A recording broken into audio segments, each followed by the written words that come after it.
Better buckle up, because you're about to explore some of the world's riskiest and nerve-wracking roads. You better pack some water and snacks, and prepare for exquisite views and extreme weather.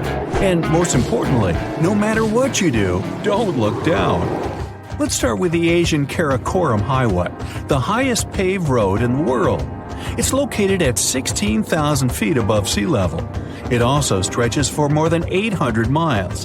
If you're a history fan, you'll be pleased to know it follows part of the old Silk Road, an ancient trade route that connected Asia with the West.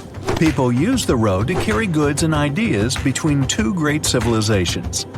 As it splits the most mountainous region in the world, the Karakoram Highway is quite unpredictable. Rocks can often fall here, and there are also a lot of landslides, avalanches, and floods.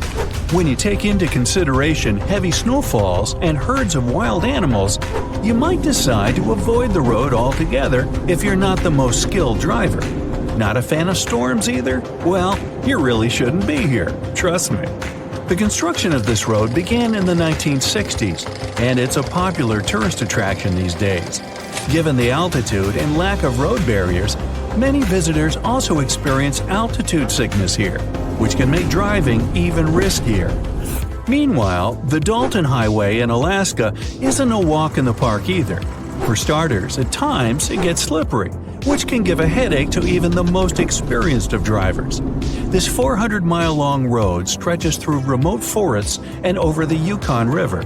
Since there are only 3 towns along the road, people who need to drive on the Dalton Highway are strongly encouraged to bring their own gear and lots of supplies.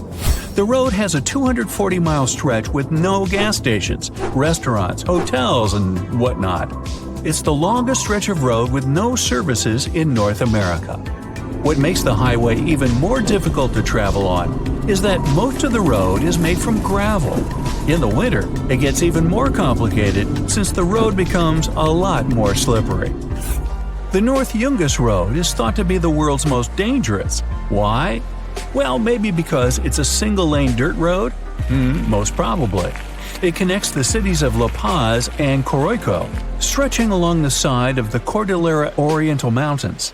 Should you ever feel the need to look over the edge here, you'd be astonished to see that the ground really is far away, 4,000 to 15,000 feet down. The road was built in the 1930s. Its widest part is 12 feet.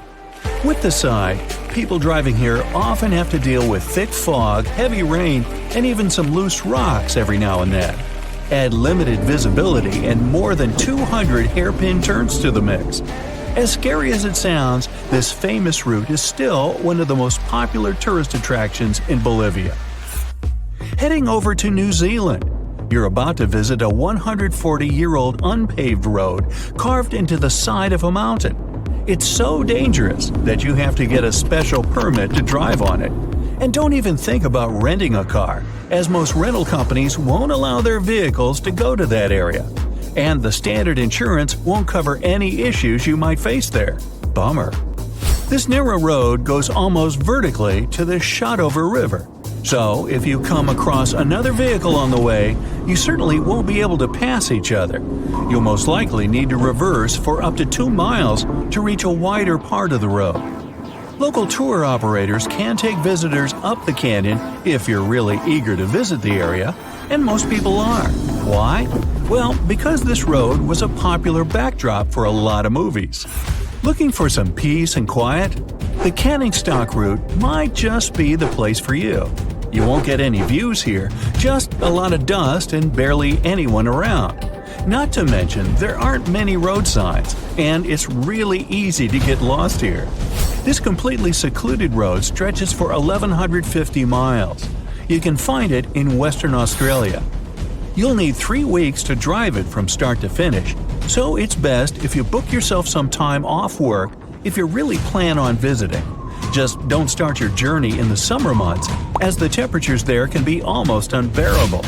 Don't forget to pack plenty of food, water, and spare parts. And most importantly, don't drive alone. You'd better follow a convoy of experienced drivers. Not all of the dangerous roads in the world are located on the edges of mountains or in a desert. Some seem quite unremarkable at first glance, like Commonwealth Avenue in the Philippines. At first glance, it's a regular highway that is a mere 7.5 miles long. But it has 18 lanes and a lot of heavy traffic. It also gets flooded pretty often because of the poor drainage system. And since motorbikes and pedestrians often cross the road in the most unexpected places, a lot of accidents happen here, sometimes also because of poor visibility and excessive speed. Now, let's head to the Bayburt Road in Turkey. But you really should skip this one if you're scared of landslides or have ever experienced vertigo. This dangerous road is located on the shore of the Black Sea in the northeastern part of the country. Why is it so perilous, you might ask? Well, for starters, you won't find any protective guardrails separating the road from the abyss. Apart from the spectacular view, there's really no point in challenging yourself to go here if you're not a professional driver. The road has a total of 13 hairpin turns at a height of 5,600 to 6,700 feet above sea level, and all that on a stretch of a mere 3 miles. And the incline is also steep, up to 10%. Morocco has a scary road of its own. It's called the Tizi and Test Pass. It's a tight, winding road that goes through the Atlas Mountains. It was constructed by blasting out mountain rocks back in the 1920s. Again, it's one of those places you should avoid if you're afraid of heights and steep roads. But if you can deal with these tough conditions, you'll be rewarded with amazing views. There are no safety barriers along the road either, so it's best to travel on it only during the day when it's light. In the winter, landslides and avalanches are a daily occurrence here. Keep that in mind if your car is not prepared for this kind of weather. The Atlantic Road in Moher, Norway, can offer you a real 3D experience. It winds through a small group of scenic islands in this northern European country. But as beautiful as it might look, it's one of Norway's most dangerous roads. Why? Well, because at times it makes you feel like you're on a real-life roller coaster. The road has a lot of twists and turns. You'll also need to be ready for some serious bouts of bad weather. That's probably the reason why visibility is often reduced here. More so, if you have to drive on this road on a stormy day, you'll have to deal with strong winds and huge waves. Moving on, it's often called the best road in the world by fans of driving, but in reality, it isn't for the faint-hearted either. Transfagarasan is a road in Romania, and is probably the most famous one in this country. It winds through some of the highest mountains in this Eastern European country, the Fagaras Mountains. You won't be able to drive on this road from late autumn to late spring, as it's closed to the public because of frequent heavy snowfalls. Even during the summer, this road is closed from 10 p.m. to 6 a.m. for additional safety. Not a fan of bears? Then you probably ought to skip this road, as bears often pop up in this location. These animals aren't dangerous if you don't interact with them, reach out, or offer them any food. Just the bare necessities. Planning your next trip? You need to find accommodation, book airline tickets, and what else? Make sure you're safe on the road, of course. Some tourists actively seek dangerous destinations, though. The Yungas region in western Bolivia is the perfect place to find adventure. It's home to one of the most perilous tourist destinations on the planet, Carretera de la Muerte, the Death Road. The Yungas Road is around 43 miles long. It connects the capital city of La Paz to a town in the Amazon basin of Bolivia. The local bus covers the distance in some 3 to 4 hours. But why so long? The road from San Francisco to San Jose is roughly the same length. You can cover this distance in under an hour by car. So, what's stopping drivers from doing the same on the Yungas? It's more than one thing. If you want to drive to the Bolivian capital, you'll set off at an elevation of 5,000 feet. But when you reach your destination, you'll be at a staggering 12,000 feet above sea level. After all, La Paz is the highest capital city in the world. If these figures are making you dizzy, you might want to sit down before you hear the next number. The highest peak on the whole road, La Cumbre, sits at more than 15,000 feet. That's the height people go skydiving from. Such high mountains aren't the best place to build a road. But the engineers didn't place the road here for no reason. It's an important trade route. Trucks transport everything from coffee to tropical fruit along the Yungas Road. It's nearly a century old, constructed in the 1930s. In most places, the road is unpaved. Its main surface is a mix of dirt and gravel. The workers carved it out of an almost vertical mountainside. Look down and you'll feel vertigo. There's a drop of some 2,000 feet. It's impossible not to think about this while driving.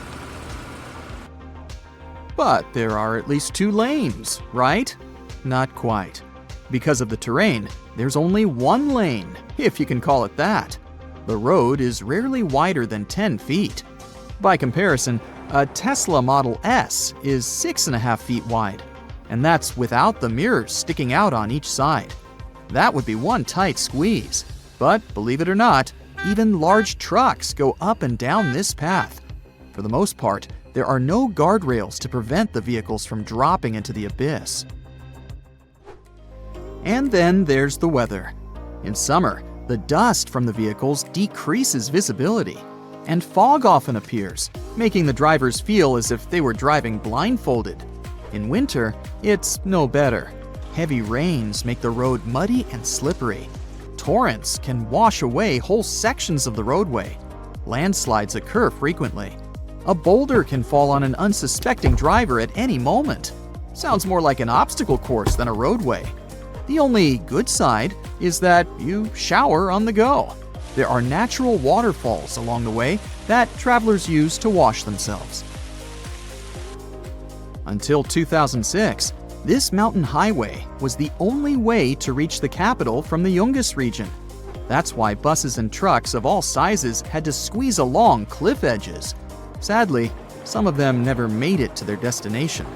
On average, 26 vehicles plummet over the edge each year.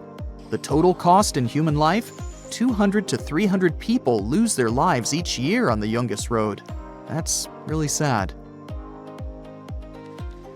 The Bolivian authorities were determined to change something. It took them a full 20 years, but they finally constructed an alternative road. It runs along a nearby mountain range. The new bypass has 2 paved lanes. It's secured with guardrails, and it even has drainage. This helped relieve pressure from the old and dangerous route. Today, there is significantly less traffic than in the 90s.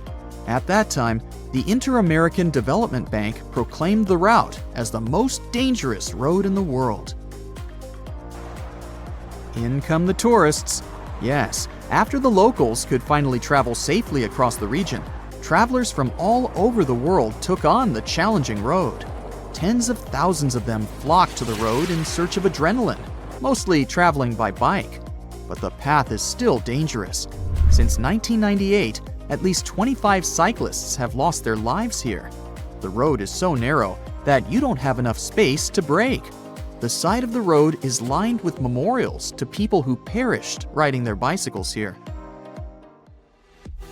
But the Bolivian highway isn't the only dangerous destination tourists like to visit. In Africa, there is a natural pool at the very edge of Victoria Falls.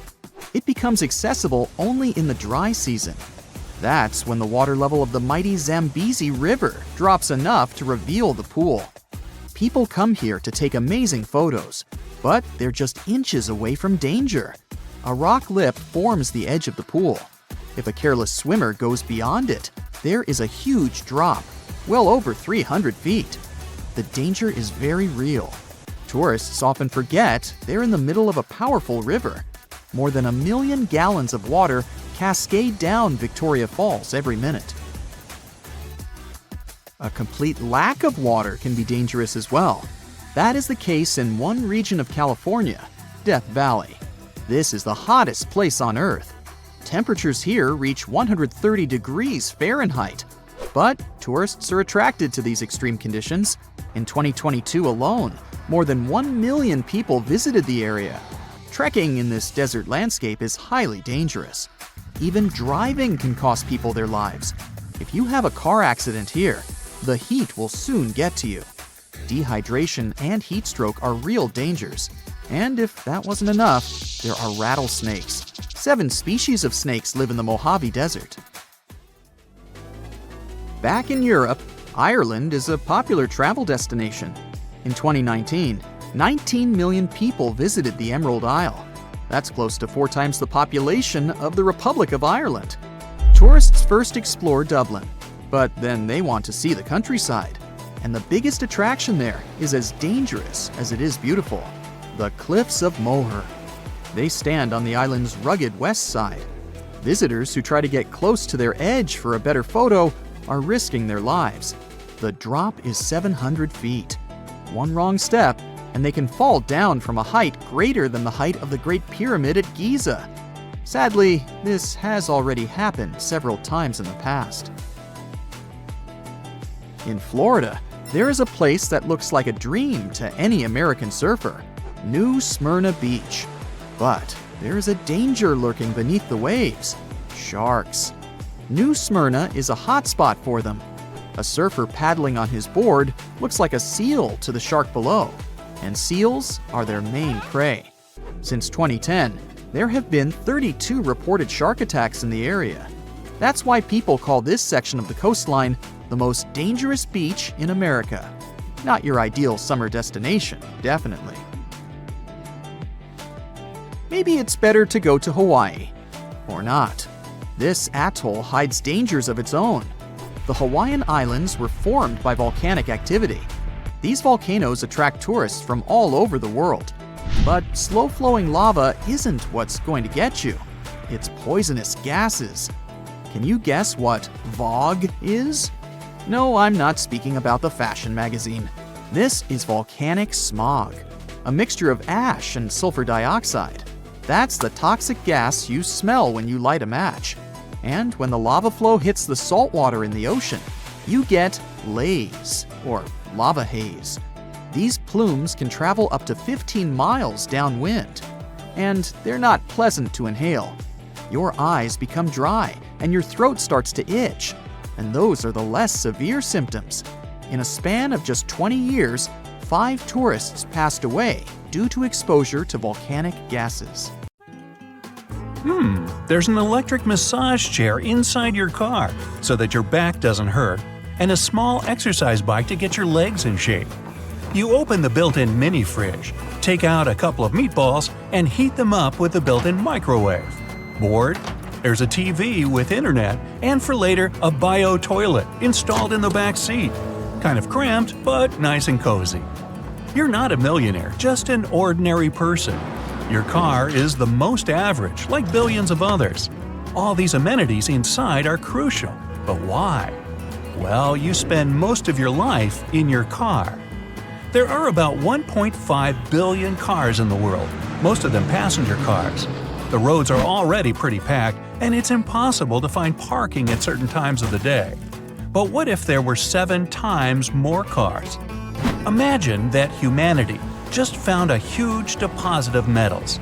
Trillions of tons of iron, nickel, aluminum, bronze, silver, and lead. All over the world, their prices tumble. Metals replace ceramics, wood, and plastics.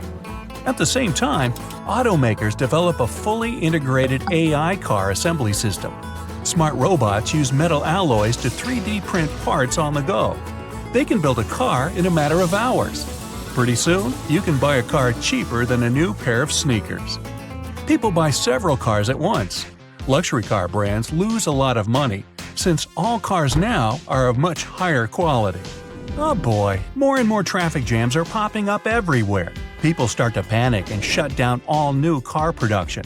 But it's too late. Every single person on Earth already has a car. Now, to get to the nearest supermarket, you have to spend at least 90 minutes in traffic. You can't walk either, because the exhaust fumes are insane. A 10-minute walk around the block gives you a nasty cough. Inside a car, though, you can crank up the air purification system and breathe deeply. There are thousands of service stations that don't just do repairs anymore. They also equip your interior to make your drive more convenient. You recently got a game console installed. Why would you ever leave your car anymore? Your ears are always ringing. Even if you're at home, trying to fall asleep, you can still hear cars honking outside. You're so used to it, it actually sounds like silence. You don't remember the last time you drove faster than 20 miles per hour. You've forgotten what speed is. Highways, byways, local streets, parking lots, every inch of road is filled with cars. So you're crawling to the supermarket. You look out the window and see your friend in the lane next to you.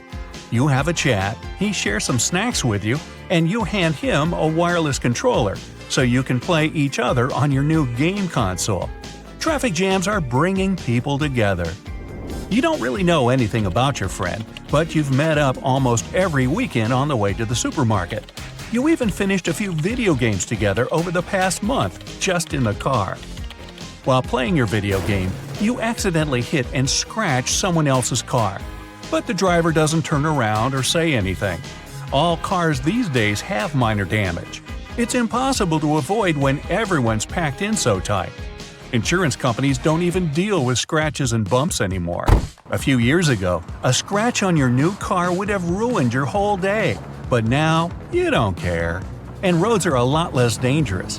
What's the worst that can happen when everyone's doing 15 down the highway? Motorbikes are becoming really rare. It's just that much fun to ride along at a slower than snail's pace. People make new motorbike clubs, and most ride out in the woods. You finally arrive at the supermarket. Good thing there's a 20-story parking building nearby. There's also an underground lot. After shopping, you spend another hour getting home. If you live in an apartment, there's one more step you've got to go through. There's a special vertical parking structure on every block. You drive in, get out, and the car gets lifted up into a sea of parked cars. But it's expensive. You're trying to save up for a trip, so you try your luck parking on the street. When you finally find a spot, you realize you're 5 miles from home. When you get out, take a look at the mountain of groceries you'll have to carry and decide to spend the night in your car. It's got everything you need, except for a hot shower. There are cars parked everywhere, all with people inside. They're spending the night just like you. You lie back and look up through the sunroof at the dull gray sky and realize you haven't seen the sun, crisp white clouds, or blue skies for a long time. The exhaust from all the cars forms a constant thick haze. You can't see more than a block in any direction. Some are starting to say that we should abandon our cars, melt them down, and store the scrap metal deep underground. Exhaust fumes are a real problem for people. Breathing, playing sports, playing outside, those are considered really dangerous these days. The worst part for you is that you haven't heard a single bird sing for ages, even out in the suburbs. Let's say one day your car breaks down. Something wrong with the engine. It takes you a few hours to even get to the nearest garage. Now you need to wait for your turn. Millions of car repair companies have sprung up all over the world, but it's not nearly enough to keep up with demand. The waiting list for a major car issue can be over a year. That's why you decided ages ago to buy mechanic textbooks online and watch instructional videos on YouTube for at least an hour on the weekends. Somehow, you managed to fix your busted engine. You share your success on Instagram, and your friends are impressed. Maybe you could open up your own YouTube channel, helping people fix their own cars. The auto industry is developing and changing every month. The newest craze? You no longer have to go to the supermarket for food. Bus shops appear all over the city. You're waiting in traffic and see a supermarket on wheels in the left lane. You hop out of your car, get on the bus, and buy everything you need, if you can squeeze through the cars to get there and back. If you don't want to wiggle your way around all those cars, you can just jump from roof to roof. Nobody cares anymore. A few weeks later, you start seeing hospitals on wheels, libraries, cafes, even gyms. Some clever truck owners refitted their vehicles into gyms on wheels. Someone installed a projector in their convertible and now shows movies on a tarp they set up on the SUV in front of them. But your favorite of these new services? Museums on wheels. Each museum is an extra-long refitted school bus. The air problem eventually gets solved by electric vehicles. Soon, everyone switched over, and you can finally breathe fresh air. It feels like honey in your lungs. The sky is finally turning blue. To relieve the crazy traffic, cities start building underground tunnels, and soon, traffic jams are, well, they're still ridiculous. Years pass. The structure of the human skeleton changes. People have been sitting in their cars so long that their spines have become weak. People need to exercise more. Some people go to extreme lengths. They rip the engine out of their car and install a sort of pedal system. Now, to get anywhere, they need to pedal. A lot. Every year, people try to make their cars more advanced. The problems with air quality and people's health have been solved. The last big challenge? Getting rid of traffic jams permanently. Scientists and engineers create a gravity engine that you can buy if you're a millionaire. Basically, you can float your car to work. Not every driver can afford it, but almost everyone can afford to install a powerful propeller in their car. Helicar time! The roads get freer and way less congested, but there's serious new problems up there in the sky. Anyway, that's another story.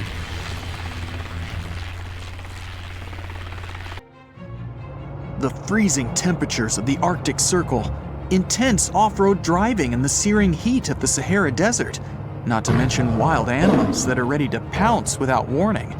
That's what a journey of a giant block of ice looked like. The thing was moved from the Arctic Circle all the way to the scorching equator in the back of a pickup truck. Rewind back to 1959, when the world was going through some tough times and a cola cost you a nickel. Radio Luxembourg presented its listeners with a challenge. It was to transport 3 tons of ice from the Arctic Circle to the equator. Anyone could take part in this adventure. The only condition, and a tough one at that, was that no refrigerator could be used throughout the journey. To make things even spicier, they offered a reward for those who could do it. A whopping 50,000 francs for each pound of ice that remained at the end of the journey, which would be around $9,000 per pound these days. And if someone managed to deliver the entire block, they could get around $50 million. As soon as the challenge was announced, the guys from the radio just kicked back and waited for the laughs to pour in. But Börje Notvik wasn't laughing. At that time, he needed money to develop his business, which was manufacturing glass wool insulation. If the man succeeded, he could help his family and employees. So, his company, Glasvat, based in Norway, took on the challenge and surprised everyone around, especially the radio station. It seemed to be an impossible task. No one had ever accomplished such a feat. The total distance was around 5,000 miles, all in the boiling sun. It would probably melt the entire ice block even before it reached the shores of Europe. But Börje was a smart man and had a brilliant plan up his sleeve. The radio company figured out what the man was going to do. They realized how much they would lose if he were to succeed. The result? They canceled the entire money reward. When Börje heard of the news, he was at a loss. He'd already gone to the Arctic Circle and prepared to excavate some ice. Luckily, before he knew it, the situation gathered so much media attention that sponsors from 8 different countries lined up to support Notvik's journey. Famous petrol company Shell provided his expedition with fuel, and transport manufacturer Scania gave them a pickup truck. Börje Notvik and his team started to cut through ice. Of course, they couldn't get a single piece that would weigh 3 tons. That's why they chopped up several 450-pound blocks of ice. And then they transported all those pieces by helicopter to the town center. Then they melted them together to create a giant chunk of ice. After that, the ice was supposed to be placed in the back of a large pickup truck. But it wasn't enough to prevent it from melting, and the team couldn't use any methods of refrigeration. Börje decided to put the ice in a specially constructed iron container insulated with glass wool and wood. It would keep the ice more or less intact without breaking the rules of the challenge. It was a very clever way of insulating. Glass wool is made of melted glass fibers. The air gets trapped between the thin glass strands and can't flow out. This way, there are no dramatic temperature changes. Along with the massive chunk of ice, the truck also carried around 650 pounds of medicines. They had to be delivered to a hospital that was on the way of the expedition. On February 22, 1959, the epic journey across the continents began. It started in Norway. Then the team traveled through Copenhagen, Hamburg, Brussels, Paris, and Marseille. In Europe, almost everyone knew about the unusual journey.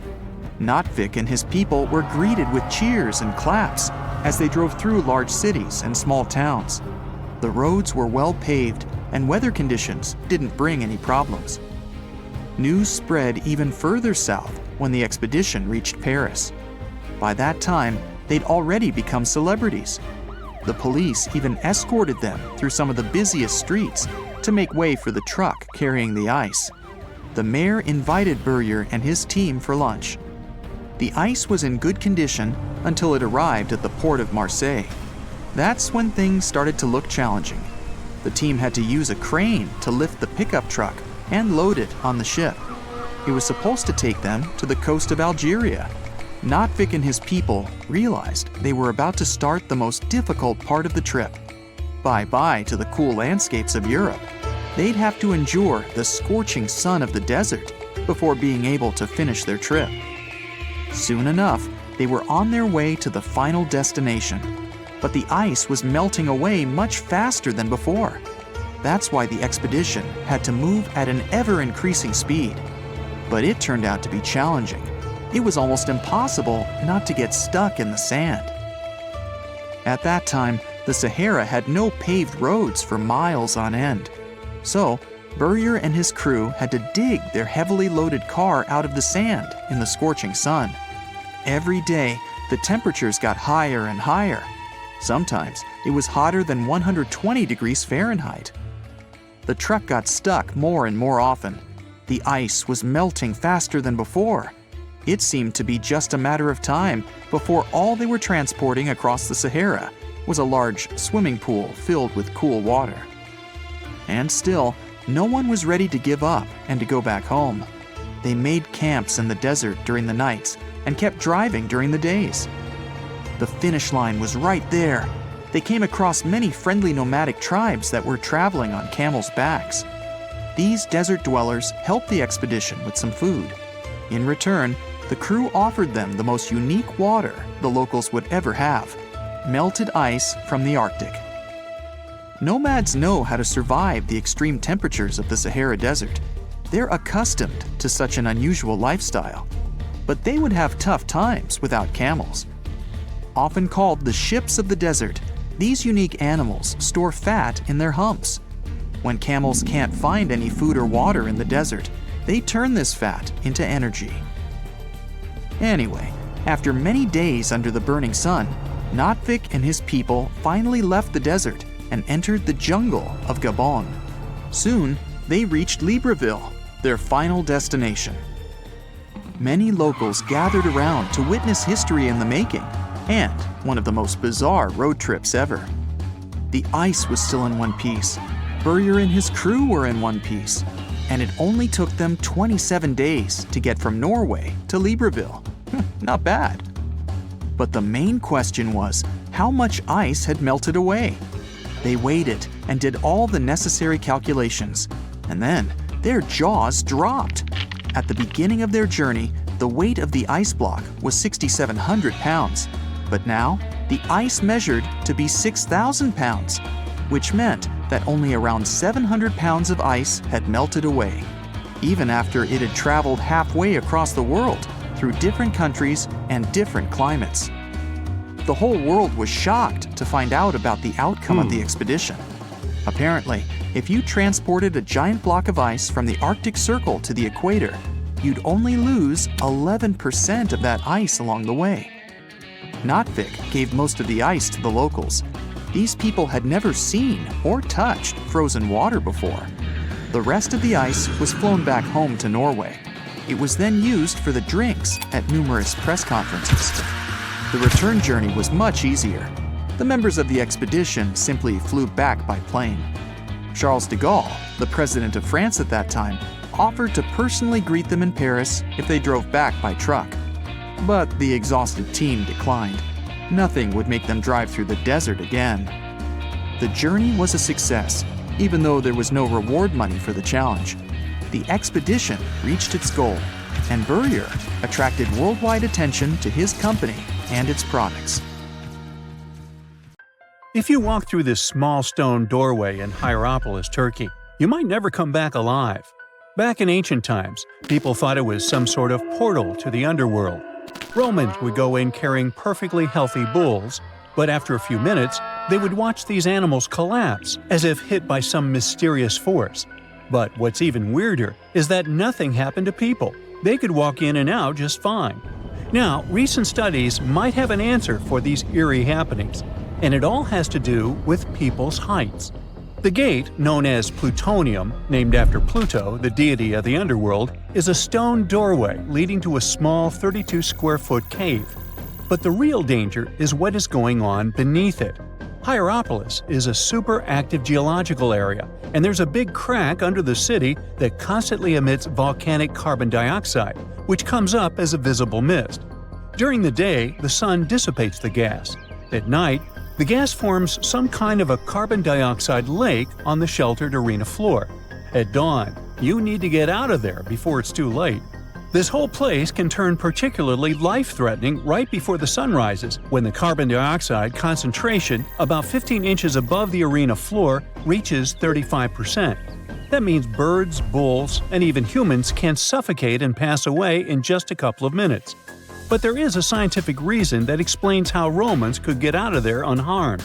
The carbon dioxide concentration drops quickly with height, so animals perished while their handlers, being taller and standing up, could walk out and breathe safely. Most people can't stay inside the Bayburt fort after sunset.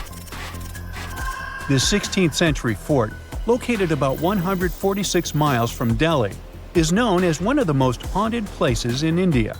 During the day, the area is bustling with visitors who can walk through the main gate of this once grand fort city and check out the ruins of temples and palaces. But they will also see this big sign at the gate that dramatically warns everybody that all access is strictly forbidden after dark. That's probably because at night, according to locals, women can be heard screaming and crying in that place, along with the sounds of bangles breaking and strange music. Others have reported seeing shadowy figures and flashing lights among the ruins, or even smelling a strange perfume floating around. Yawata-no-Yabushirasu is one of Japan's most restricted forests, located in Ichikawa. The forest itself is a small area, covering just a little more than 40 square yards, and it is mostly a thick patch of mosu bamboo. Its location next to a parking lot and modern buildings makes it seem less intimidating, but don't be mistaken by its appearance. Since at least the 19th century, people have said that anyone who enters this forest is bound to disappear and never be seen again. So, as soon as you arrive, a sign near the forest tells you about its history and the curse believed to be linked to it. Some rumors suggest the creepy presence of an ancient samurai lord walking around. Other legends say that the forest hides a bottomless pit filled with poisonous gas. Whether these stories are true or not, today, the area is enclosed by stone walls, and entry is still strictly prohibited. In a valley called the Dark Entry Forest in Connecticut, you will find Dudleytown, but you definitely shouldn't go inside. Not only has the land been private property since the 1920s, but it is also known as one of the spookiest places on Earth. This place was first settled in the early 1740s, and many of the original settlers were from the Dudley family. That's why it's called Dudleytown. There's a local rumor that the town's founders were descended from Edmund Dudley, an English nobleman who lost his life for treason. The legend says this curse followed the Dudley family all the way across the Atlantic to America, and their misfortune is said to be responsible for crop failures, mental problems, and several tragic incidents in the village. Again, it is all just rumors, since historians haven't found any real evidence to support these claims. Still, the pitch-black surroundings and the eerie Blair Witch Project vibe going on in that place fueled ghost stories in the 1980s. This led to many cases of vandalism in the following decade, and because of that, the landowners closed the area to the public. This old abandoned building used to be the fancy palace of King Farouk's family, who was the penultimate king of Egypt back in 1936. After his family members passed away, the palace was turned into a morgue. Locals say that today, the whole place is super creepy and off-limits. Some people have reported seeing light bulbs flicker and shadows move around, making strange noises. Once, a group of kids allegedly went inside and totally freaked out when they found all the doors had suddenly disappeared, leaving them in complete darkness. They had no choice but to start screaming for help. This Hawaiian island has been off-limits to people for over a century. It's called Ni'iau and is the smallest inhabited island in Hawaii, covering around 69.5 square miles. It has around 84 residents. The island doesn't have cell phone service, paved roads, or power lines, just solar panels for electricity. A single family has privately owned the island since 1864, when a Scottish farmer bought it for $10,000, which would be around $250,000 today. The island has stayed in the family, passing down to its descendants, the Robinsons. They have kept it private ever since, so access is highly restricted and basically by invitation only. The Erdstall tunnels are a network of about 2,000 mysterious underground passageways mainly found in Central Europe, especially in Austria and Bavaria. These tunnels are usually narrow and cramped, often just wide enough for one person to squeeze through at a time, and they are believed to date back to the Middle Ages, as far back as the 12th century. What's really puzzling about these tunnels is their purpose. Despite a lot of research, nobody really knows why they were built. There is a theory that they were used for storage, but since many of them are below the waterline and occasionally get filled with water, that doesn't seem very practical. These tunnels have very light, almost claustrophobic sections and sudden drops, which doesn't seem practical for other straightforward uses like escape routes, hiding places, or even spiritual purposes. To make things even more mysterious, there is a complete lack of artifacts, which makes it even harder for researchers to figure out what these tunnels were really for. Since 2019, adventurous people can get arrested if they try to climb this rock. Uluru, also known as Ayers Rock, has been off-limits because it is now considered a sacred site for local communities. But the fact that it is also extremely dangerous probably played a big role in the decision to close it off to visitors. This rock is 1,142 feet high, which is about the height of an 80-story building. The climb to the summit can be very slippery, and high temperatures, which can hit 116 degrees Fahrenheit in the summer, have led to people passing away from dehydration and heat-related issues. Something even creepier happens at the top of the rock right after storms. When it rains, small tadpole-like crustaceans called shield shrimp hatch in temporary waterholes and rock pools on top of Uluru. These extraterrestrial-looking creatures are about 3 inches long, and they spread their super-resilient eggs everywhere. When enough summer rain comes, they hatch and go wild, feeding on microorganisms and bacteria in the water. How these strange creatures end up in the fleeting pools on top of Uluru is still unclear, but the most likely explanation is that their eggs might travel there with the wind. We've all heard of the Sahara. Sure you have. It's the largest hot desert on the planet. A sea of sand covering an area larger than the contiguous United States. But have you ever wondered what lies beneath the sand dunes? To answer this question, we must travel deep into the past of our blue planet. Up until some 6,000 years ago, the Sahara was grassland. Humans were around at this time, not me, spreading agriculture around the planet. In the north of Africa, the color green dominated. Plenty of rainfall meant that there were lakes, rivers, pastures, and even forests. A completely different image of the Sahara from the barren landscape of today. But then, the climate started to shift. The region became parched, and the vegetation started disappearing. The wind did the rest. It took away the fine sediment after there were no plant roots to hold the ground together. Give it a couple thousands of years and you get a familiar image of the Sahara, sand and rocks stretching as far as the eye can see. But when it comes to volume, only a quarter of the Sahara is actually sand. The yellow sands of the Sahara are just one part of the story. The desert has many other features, such as gravel plains, salt flats, and plateaus.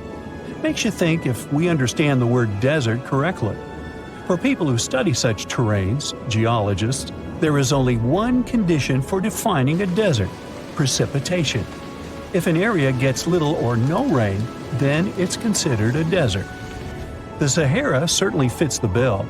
Its average annual rainfall is just 3 inches. Compare that to the nearly 45 inches a year in New York. When we look at precipitation, this sandy desert is only the third largest in the world. Number 1 and 2 are Antarctica and the Arctic. They are larger than the Sahara by millions of square miles. It sounds odd, but there is more than one type of desert. The first two are polar deserts, while the Sahara is a subtropical desert. But the difference in air temperature are staggering. In Antarctica's interior, temperatures plummet to minus 76 degrees Fahrenheit. Compare that to the highest temperature on record in the Sahara of 136 degrees Fahrenheit. But this desert has a cool side. At night, the temperature is roughly the same as the average yearly temperature in Denmark.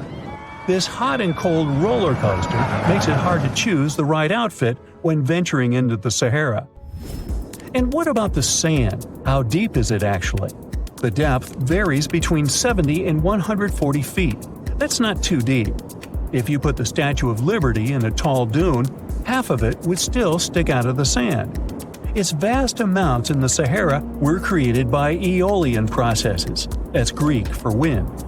Over time, it blows and shapes the surface of the earth. In dry areas with sparse vegetation, winds erode the ground much faster. That's what happened in North Africa. Under all that sand is the bedrock and cracked clay. If you started digging, you would find the same everywhere on the planet, with one important difference. There is some type of soil covering the bedrock. This is not the case in the Sahara. Because of the arid climate and a lack of vegetation, sand covers the ground below. Over the course of thousands of years, a lot of interesting finds ended up in the desert sand. For example, there are petrified tree trunks. These are essentially preserved prehistoric trees.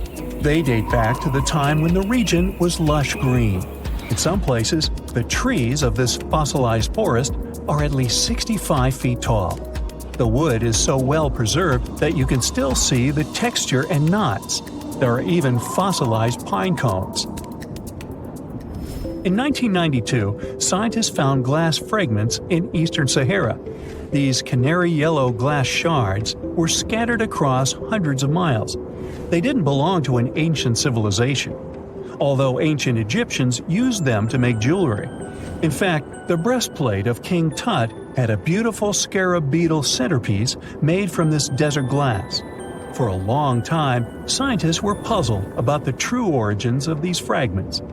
They finally concluded that the glass was around 29 million years old. It is an impact tape. If that sounds like it has something to do with the word impact, you are correct. These rocks are formed when a meteorite hits the surface of the Earth. This generates a lot of heat. Scientists estimate that the temperature needed to melt this mineral was close to 3,000 degrees Fahrenheit. Apart from the regular fine-grained sand, we also have melted sand in the Sahara. But the desert conceals other unlikely artifacts. Shark teeth are a common find in Morocco, which sits in the western part of the Sahara. What are the fossilized teeth of these marine predators doing in the middle of the desert? This part of the world looked entirely different millions of years ago. There was a sea cutting right through what is now a desert. The Trans-Saharan Seaway ran the length of present-day Algeria and Mali. It was around 165 feet deep. That was enough for all sorts of aquatic animals to inhabit it. Large catfish, sea snakes, and of course sharks lived in the area. British archaeologists even unearthed a turtle shell in Mali in the 1980s. For centuries, there was even an entire city hidden under the desert. Timgad was a Roman outpost constructed by the Emperor Trajan around the year 100 in the current era. For various reasons, its residents abandoned it around the year 700. The sands of the Sahara soon engulfed the city. It had remained hidden for nearly 1,000 years. Then, in the 1700s, a Scottish explorer started digging out the city. His team first uncovered a sandstone triumphal arch 40 feet high, similar to the ones we can see in Rome and Paris today.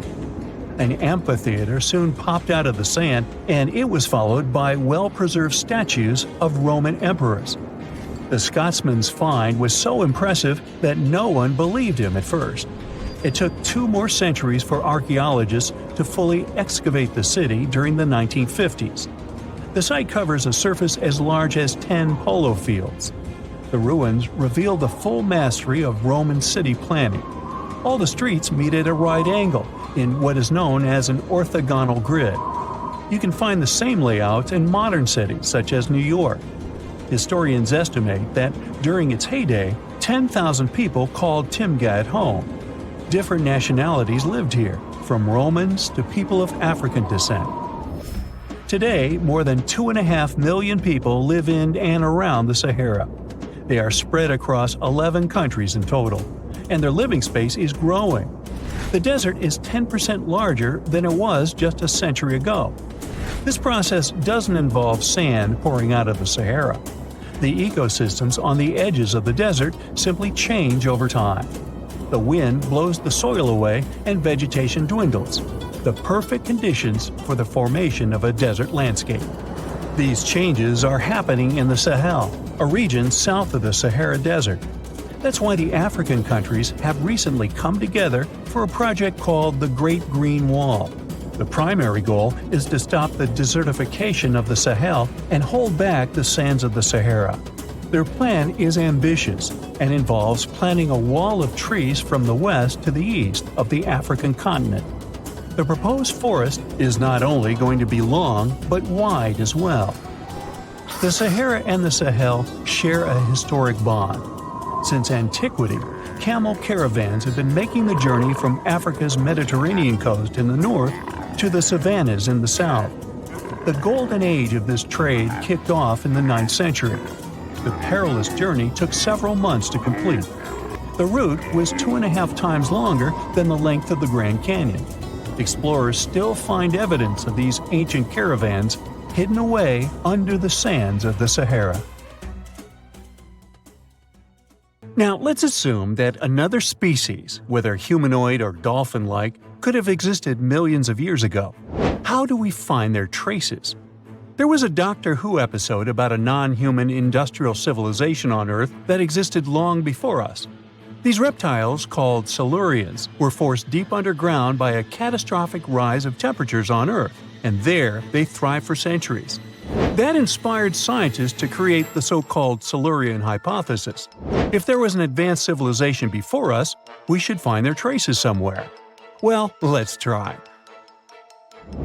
Climatologist Gavin Schmidt and astrophysicist Adam Frank decided to dive into this themselves. Like us, any technologically advanced civilization would be hungry for energy, so they looked for global effects that would leave a widespread mark. For example, hints of large-scale industrial processes, like plants and factories, and their leftovers. Then comes the question of how long these civilizations would last. If they existed for a long time, we should look for long-lasting signs, like residues from burning fossil fuels, mass extinctions, synthetic chemicals not found in nature, and even traces of nuclear fission. Basically, we should search for the same kinds of things that humans are currently leaving behind as evidence of our activities. Unfortunately, this evidence isn't that easy to find. Let's imagine an unsettling scenario if humanity suddenly disappeared. Even though it seems like we've left a lot of changes on our planet, the future civilization millions of years from now would struggle to find any remnants of our existence. Why? Well, our planet has existed for 4.5 billion years. Complex life on Earth has existed for more than 400 million years. Compared to that, our industrial period only lasted around 300 years, and we haven't left any significant traces. Our record of Earth's history is full of gaps, especially the further back you look. The fossil record captures only some things, being very selective and incomplete. On average, one fossil emerges every 10,000 years, and dinosaur footprints are even rarer. Mountains rise, oceans change, and plate tectonics can easily wipe out evidence of entire civilizations. After a couple of million years, chances are any physical signs of a civilization would disappear. In order to find at least something, we have to look for things like odd sediment patterns or unusual isotopic ratios. Also, fossils mostly form in water, leaving us in the dark about creatures on land or in the jungles. So even if there was a technologically advanced society millions of years in the past, and even if they were far more advanced than us, we might struggle to find any clues of its existence. Frank and Schmidt try to understand how we could ever hope to spot signs of them.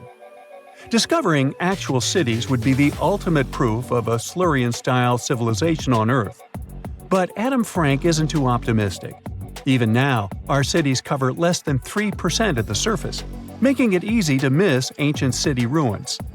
Whether a city survives over tens of millions of years depends on whether the land around it is sinking, getting locked into a rock, or rising, getting worn away by rain and wind. So places like the French Quarter in New Orleans might have a better shot of making it into the geologic record than, say, Haight-Ashbury in San Francisco. When it comes to finding artifacts, the odds are pretty slim as well. No prehistoric iPhone would survive millions of years, fancy glass or not. Finding their fossilized remnants might be a bit more promising, but it's still tricky. Considering modern humans have only been around for about 100,000 years, it's quite possible that we might overlook any traces of an earlier advanced species. There is one thing, though. We could stumble upon their traces in rocks. Our current chaotic era might leave a distinct mark on the Earth's geological history, especially since we're basically experiencing PTM 2.0. I'll get to that in a moment. So they try to look at the changes in the carbon cycle. Humans have been releasing a lot of fossil carbon since the 18th century. This leaves a special mark in the carbon isotope ratio, like a signature that shows the difference between carbon in living things, such as seashells, and carbon in lifeless volcanic rock. Scientists also look for signs in the way sediments are arranged. Large coastal deltas might mean that there were bigger rivers made by folks in this hypothetical civilization. Traces of nitrogen could suggest big-scale farming, where they used a lot of fertilizer. Spikes in metal levels in the sediment could mean runoff from heavy industries. Of course, a single find like that wouldn't tell us anything. Schmidt says the key is to look for multiple signs together. Without clear artifacts, the uniqueness of an event might show in various clues rather than a set of changes linked to a single cause. On a quest for Silurian-style clues, scientists even decided to check the Moon. Some astronomers find it surprising that no one has looked into this before. They even joked about the possibility of dinosaurs building rockets and leaving traces on the Moon or other celestial bodies. These astronomers think that Earth-like planets tend to erase signs of civilizations on their surfaces. So they're exploring the wild notion that these beings might have been space travelers. In that case, remnants of their technology, known as technosignatures, could be lurking not only on our Moon but also on asteroids, or even buried on Mars. There they might endure for millions or even billions of years. Unfortunately, so far, despite digging into the past 380 million years and examining all suspicious events, the researchers haven't found a clear match for a technological civilization. They don't give up, though. Frank calls for more investigation. For example, we could study how modern industrial chemicals stick around in ocean sediments. This, he believes, could help us identify similar chemical traces in the Earth's history. If there are no traces, why do we even bother to find something like that? This research is based on Schmidt and Frank's recent papers. They were delving into the Anthropocene. It's the proposed epoch, dominated by human activities on Earth. It's full of these things called hyperthermals. They're prehistoric events when temperatures on Earth sharply increased over a relatively short time. They're like extreme heat waves from the past. A great example of this is the Paleocene-Eocene thermal maximum, or PETM for short. It happened around 55.5 million years ago and saw a rapid rise in global temperatures. Over 200,000 years, the average temperature on Earth jumped from about 9 to 14 degrees Fahrenheit. We studied these hyperthermals to understand how they occurred, from natural causes or human activities. So, these hyperthermals sparked the genesis of Frank and Schmidt's research. To study them, scientists started examining chemical signals and tracers left in rocks. When doing that, Schmidt and Frank uncovered some eerie parallels between all the climate issues we have today and past periods of rapid temperature shifts. There's a close similarity between the PETM and other hyperthermal events. So all this work isn't just about solving a historical mystery. Understanding our impact on the environment can guide us to finding better ways to live in harmony with the planet and avoid becoming a forgotten species in the future. Our Milky Way is filled with lots of planets that could be just right for life, but we don't know if there are other civilizations out there. Earth is the only place we know of with living beings. About 200 years ago, people wondered if there might be civilizations on Mars. Back then, it was a real question, but once we got pictures from space probes, we decided there wasn't any evidence for it, and that idea got stuck in our minds. Now, it's not even considered a valid topic for serious science. It's seen as kind of silly. But no one has set clear limits on what could have happened on our own planet a really long time ago.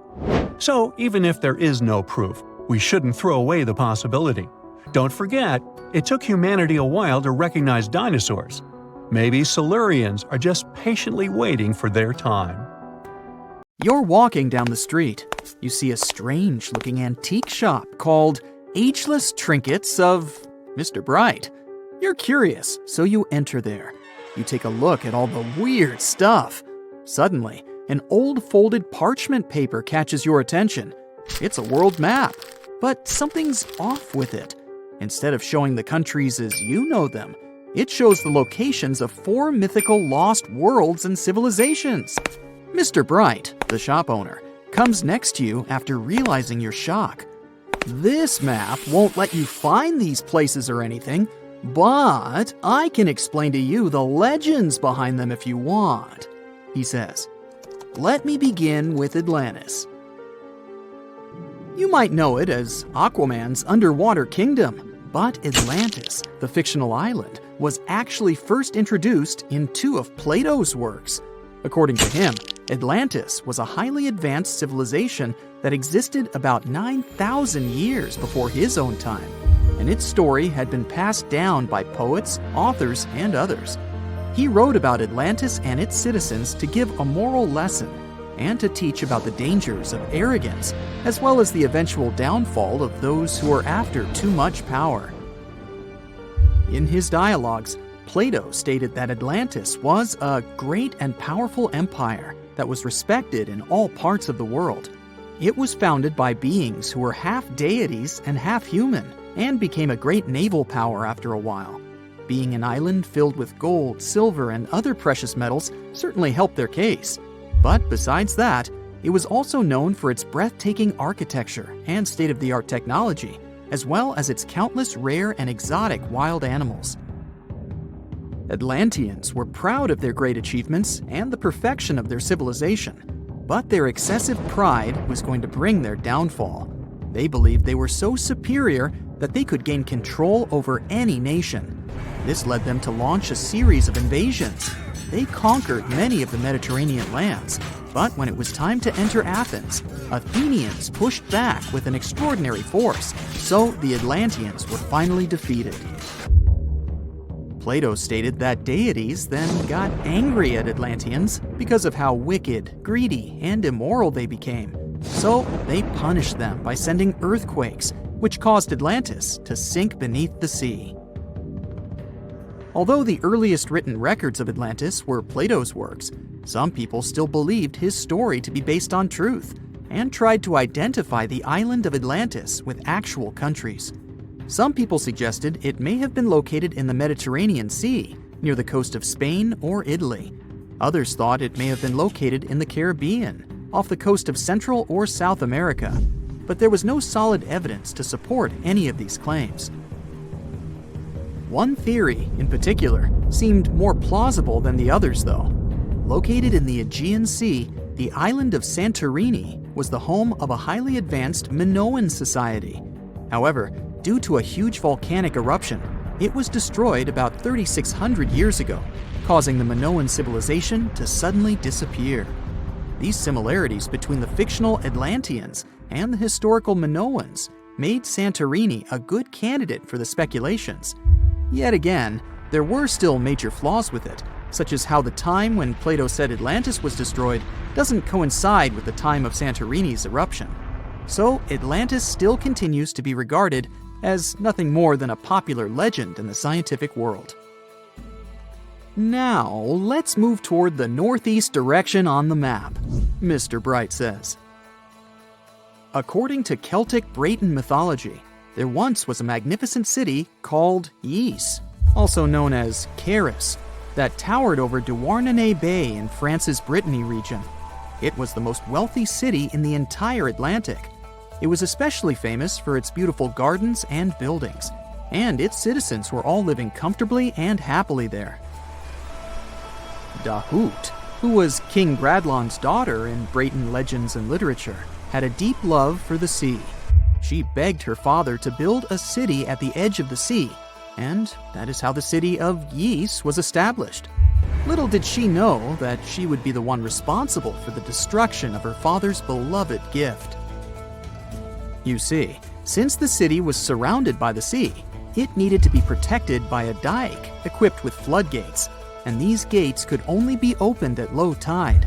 And the only one who had the keys to these gates was the king himself. One day, a handsome red knight arrived at the city, but couldn't pass the gates. Dahut was so taken by him that she wanted to let him in. She knew that her father was the keeper of the only key to the city, so she sneaked into his room and stole it from him. Then she gave it to the Red Knight so that he could enter the city and they could be together. However, the Red Knight turned out to be the Prince of Darkness, and he intentionally left the gate open to the raging sea. The waves soon swallowed all of Ys. King Gradlon was able to escape on his magical horse, but Dahut couldn't. She turned into an evil mermaid who lured sailors into the sea. Today, if you go to Quimper, a city in Brittany, northwest France, you can find the statue of King Gradlon riding on his horse. Although the city of Ys is a legend, Brittany coast locals believe that on the days when the waters are calm, you can still hear the tolls of the city bells deep under the sea, if you listen carefully. Mr. Bright then points at the Indian Ocean on the map and says, "Now, have you heard about Lemuria?" Back in the mid-1800s, a few scientists suggested that there was once a continent that existed in the Indian Ocean, somewhere close to the south of modern-day Sri Lanka. The first one to popularize this theory was the British lawyer and zoologist Philip Lutley Sclater. In his paper, The Mammals of Madagascar, he stated that he found lemur fossils in India, and not in Africa. However, this discovery was extremely shocking to him because of the fact that lemurs' original homeland, Madagascar, is much closer to Africa. He proposed that this was possible only if some larger continent connected the two once. He stated that this continent must have eventually sunk to the ocean floor. He then named it Lemuria, and hence the theory was born. People who came after Sclater took his theory a step further and thought that Lemuria was also the home of an extinct race of humans called Lemurians, who had 4 arms and enormous bodies, and were also the ancestors of modern-day humans, as well as lemurs. Of course, as new scientific discoveries were made on plate tectonics, evolution, and the study of DNA, the theories regarding the fictional continent called Lemuria were debunked. The last fictional land on the map is Agartha, Mr. Bright says. Taking its roots from Eastern mysticism, One legend says there's a kingdom called Agartha that is located deep beneath the surface of the earth. It's where all four corners of the world are connected by paths and tunnels. It is said that there's a secret entrance into Agartha hidden in the Gobi Desert, and it's built by Agarthans themselves using advanced technology that can't be detected by us, the surface folks. According to some beliefs, Agartha exists to counterbalance the energies of those who live above the surface. While we live in a state of rush and heightened emotions, this world beneath us is the total opposite. Some even say that those who escaped Atlantis fled here to continue their lives inside the Earth's core. And yet, others think it's actually a land that's crawling with all kinds of monsters. But there's no need to be scared, since modern science proved Earth's core is not actually hollow and is a solid hot iron ball. So you can cancel your journey plans to the center of the Earth if you've made any. Thanks, Mr. Bright. Everyone loves a good landmark. The Roman Colosseum, the ancient city of Machu Picchu, the Giza pyramids. But have you ever wondered how it once looked? Way back in the days when they were built? Or even in the time they were covered in ivy and forgotten by humanity? Buckle up, because we're heading on a time travel adventure to the world's greatest archaeological sites. Our voyage begins in South America, deep inside the Peruvian mountains. Behold, the city of Machu Picchu. Machu Picchu is a monument to the ingenuity and power of the Inca civilization. During its prime, the Inca civilization stretched 2,500 miles along South America's coastline from modern-day Ecuador all the way down to Chile. And Machu Picchu was located at the heart and center of it. The historic site was constructed at around 7,000 feet above sea level, more or less around 1450 BCE. The gated city consisted of around 150 buildings made of stone. The Incas managed to build temples, houses, and even a complex aqueduct system to irrigate the entire town. And yes, they did all that without the help of wheels or any instrument made of iron. The housing model is somewhat similar to stone houses we see nowadays, with the difference that the Incas didn't use any cement to stick together the blocks of stone. Yet, they fit seamlessly on top of each other. Not only that, the Incas must have developed a rudimentary yet effective anti-earthquake technology, since in the event of a quake, the rocks would shake without falling out of place. If Machu Picchu had been built today, it would have cost over $70 million to finish the entire thing. The purpose of the site is still a mystery to many historians. Theories suggest that it could have been built as a ceremonial site, a safety base for the Inca people, or even a retreat for royalty. What we know for a fact is that in the 16th century, 100 years after Machu Picchu was built, its population abandoned it, with tree roots taking over the majority of the site and keeping it hidden from humankind for over 4 centuries. It wasn't until the 20th century that the world was reintroduced to Machu Picchu when a Peruvian farmer led Yale University professor Hiram Bingham III to visit the site. Since then, Bingham and many other explorers dedicated their lives and research to studying the archaeological wonder of Machu Picchu. Now, for the next stop on our time-traveling vehicle, the city of Pompeii in Italy. Pompeii has crowded our collective imagination for many years. The eruption of the Mount Vesuvius volcano in 79 AD and the destruction of an entire city is hopefully not something that will happen again. But I bet you're wondering, what did Pompeii look like on its last day? It took 18 hours for Pompeii's streets, markets, houses, and forums to be buried under millions of tons of volcanic ash. Thanks to some clever scientists, we discovered that the lava and ashes that covered Pompeii on its very last day actually helped to freeze the city in time. Different from ice, the cloud of ashes did not preserve the city intact, but as the items disintegrated over 2,000 years, they left voids under the earth. Archaeologists found that if they filled these voids with plaster, the shape of the buried city would soon reveal itself. And that's exactly what happened. Of course, it was nothing like the bustling city of 12,000 people that had existed for many years before the fateful eruption. Pompeii was a vibrant and rich municipality. The site's ruins revealed that many areas of Pompeii boasted impressive houses, some with balconies, which was a sign of great wealth at the time. And, believe it or not, even some artwork survived the eruption. Archaeologists found well-preserved frescoes and murals of mythological creatures, all indicating that members of the high society lived there. Ruins show the city even had thermal baths and showers made with luxurious materials.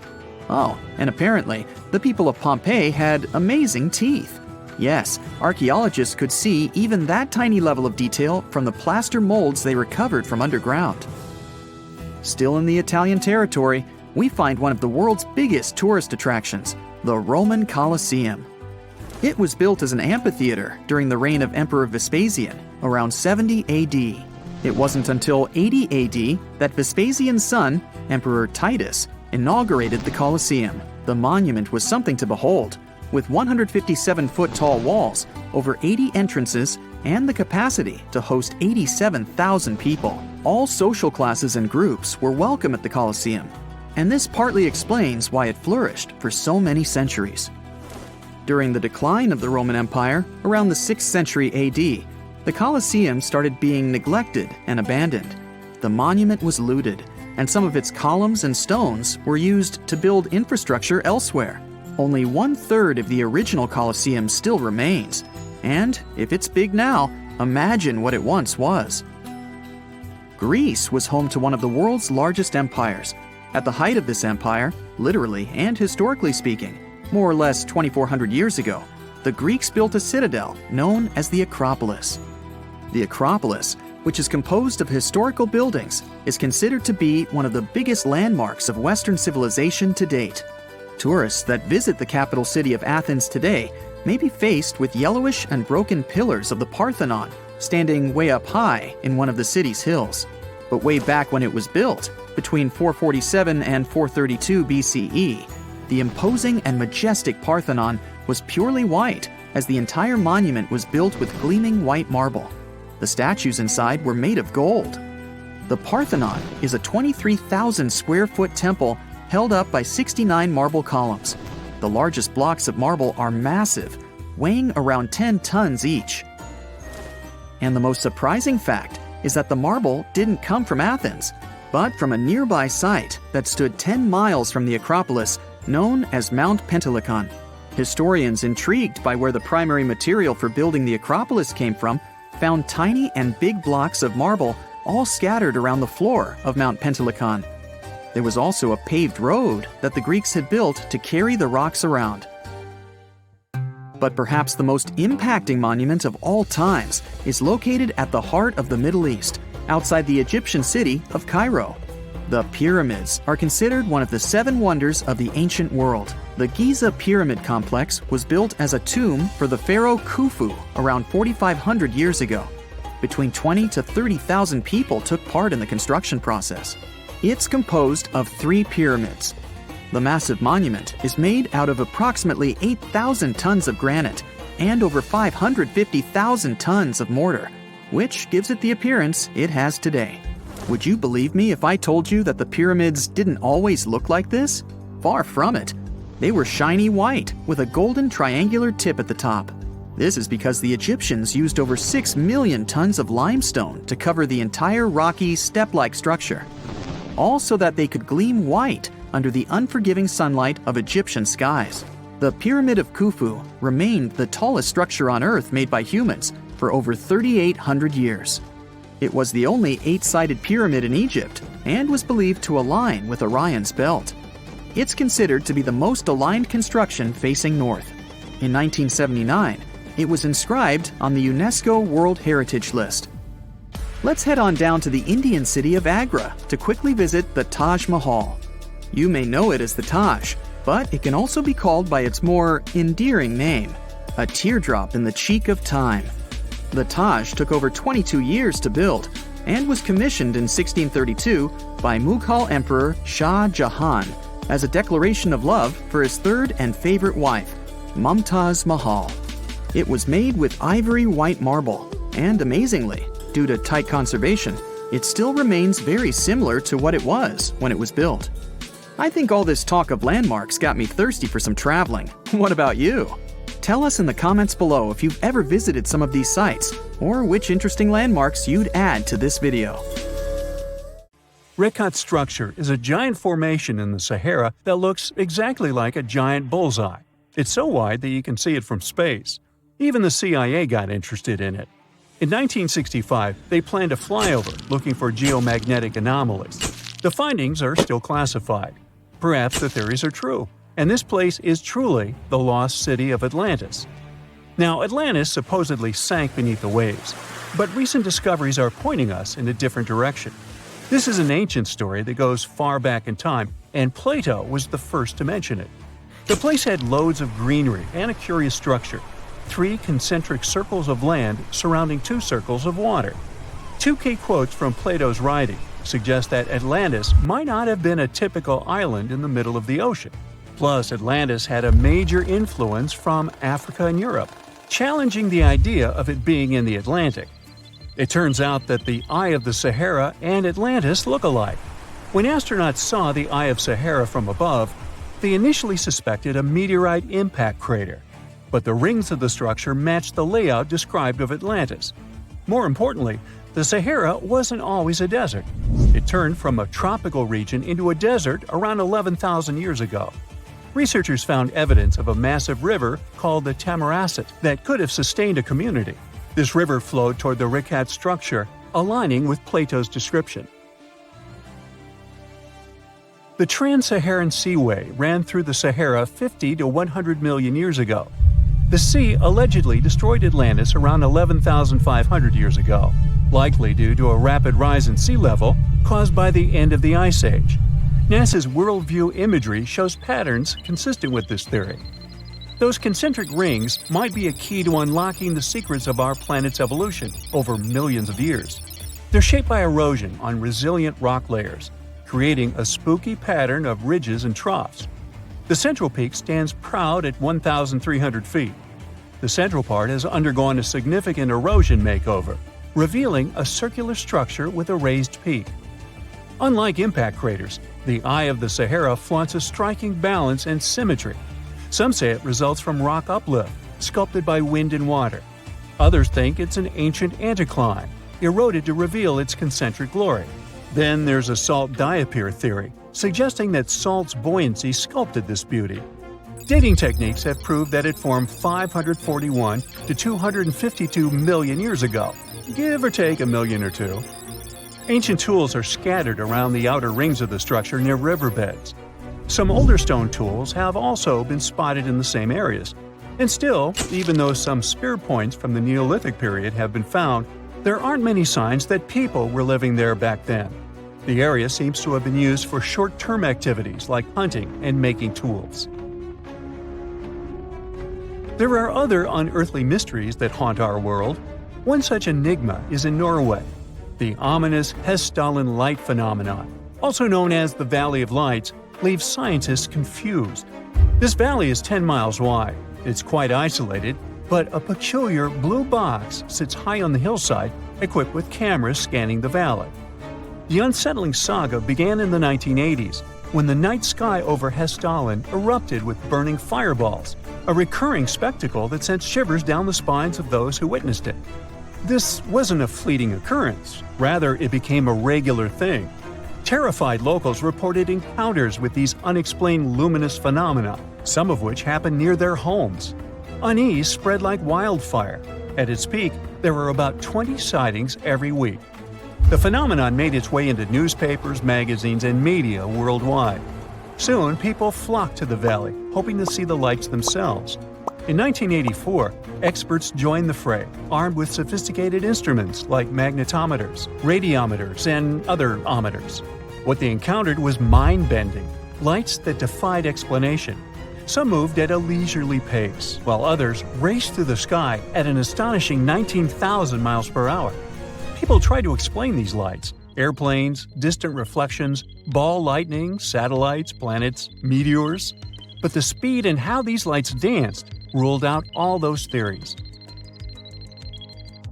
We're slowly approaching another mysterious place. This is the greatest subglacial lake among Antarctica's 675 known lakes. It can easily hide unknown life forms. This lake is beneath the East Antarctic ice sheet. Dive about 2.5 miles under the ice, and there you'll see Lake Vostok, located at 1,600 feet below sea level. This lake is 155 miles long and 31 miles wide at its broadest point. With an average depth of 1,400 feet, it's also the world's sixth largest by volume. It's like an underwater city with lofty pillars and deep basins. The secret lake was discovered in 1993, yet it had been waiting to be found down there for over 2,000 years, collecting ancient secrets. In 2012, scientists drilled through the ice, creating the longest ice core ever. They pierced the ice all the way to the lake's surface. The year 2013 brought an unexpected twist when the tranquil waters erupted during the extraction of an ice core, mixing with drilling fluids. Then they got a pristine water sample in 2015. Some believe there might be previously unknown life forms down there, since it's a fossil water reserve that's been untouched for millions of years. That could be a lot like those speculated ice-covered oceans on moons like Europa and Enceladus. It all started with a theory in the 19th century, suggesting fresh water lurking under Antarctic ice sheets. Then, in 1955, seismic soundings hinted at a subglacial lake, and by the 90s, satellite data confirmed Lake Vostok's existence. Now, Lake Vostok isn't alone. In 2005, they found an island in the middle of the lake. Then, two smaller lakes joined the party. They suspect that a secret network of subglacial rivers might link these lakes. Now, very far away from Antarctica, in Venezuela, Catatumbo lightning presents a sinister light show at the junction of the Catatumbo River and Lake Maracaibo. This unsettling lightning phenomenon happens at about 140 to 160 nights a year, going on for 10 hours a day, and can flash up to 280 times in a single hour. The frequency of this lightning show changes with the seasons and from year to year. There was a break between January to March in 2010, causing a bit of worry that it might vanish forever. As the sun sets, winds from the east start picking up speed.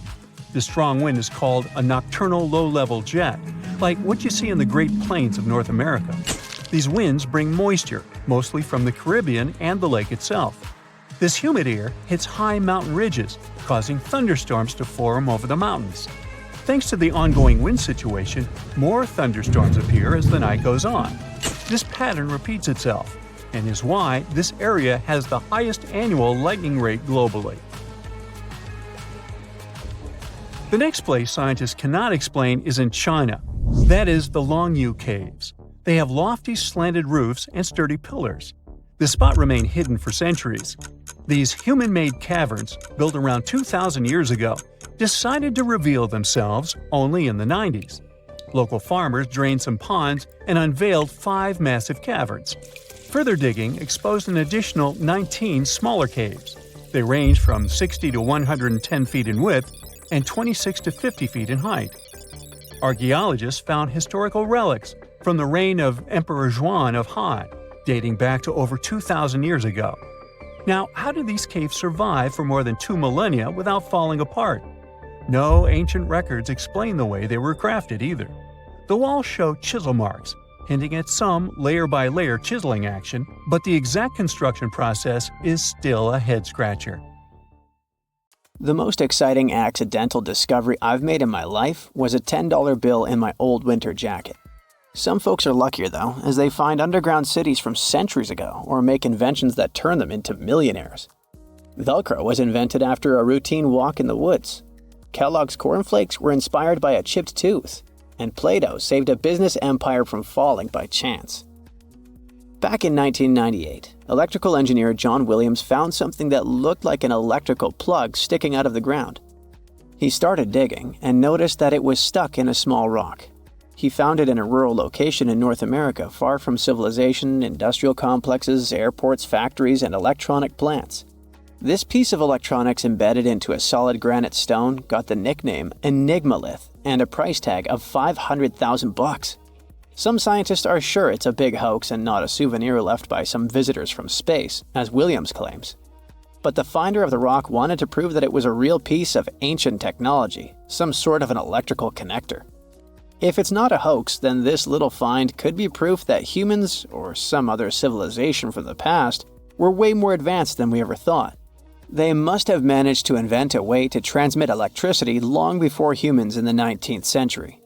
He offered scientists to take a look at this find and establish what it really is without breaking the rock open, but there were no takers.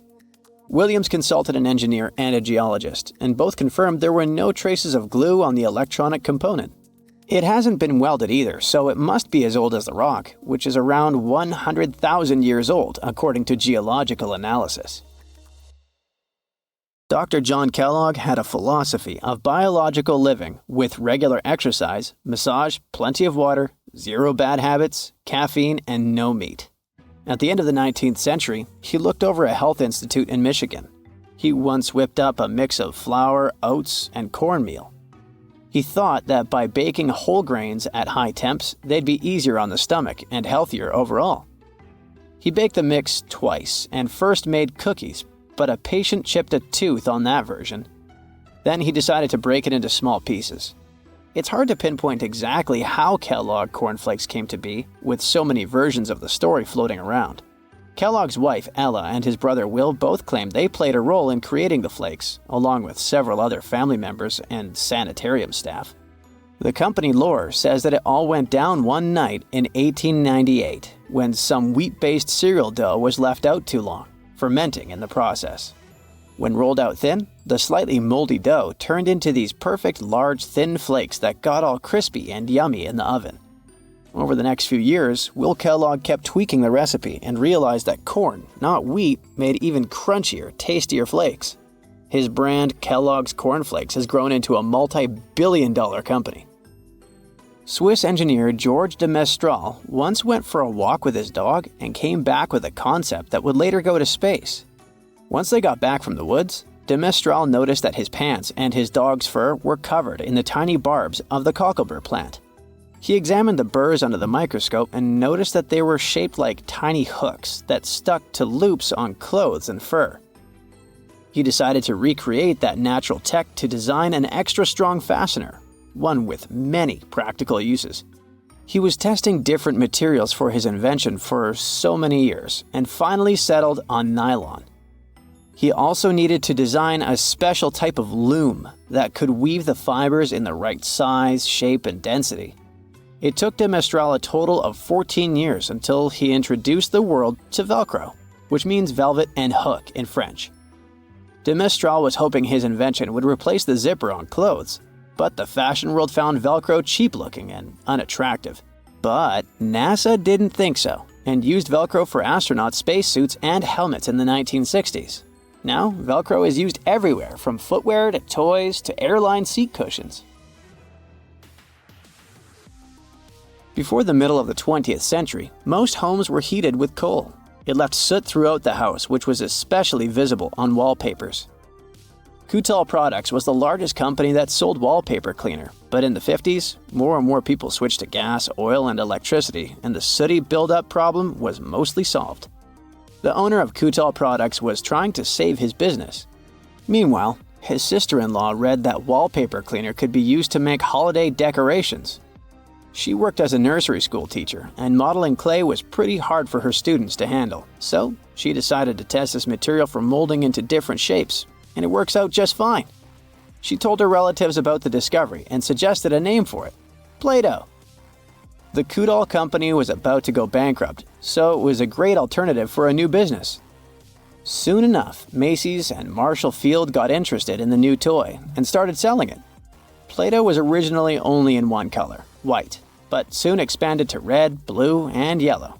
They also made several changes to the original recipe, but the mixture is still mostly the same as when it was used to clean wallpapers. An urban legend says that if you take all the Play-Doh compound ever made and put it through their Fun Factory playset, you'll get a snake that will wrap around the planet 300 times. A man in Turkey was renovating his home when he knocked down a wall in his basement with a sledgehammer. He found a tunnel behind the wall that led to an ancient underground city. The tunnel led to more tunnels and then halls and chambers. It turned out to be a whole underground complex with 18 stories and without a single inhabitant, abandoned a long time ago.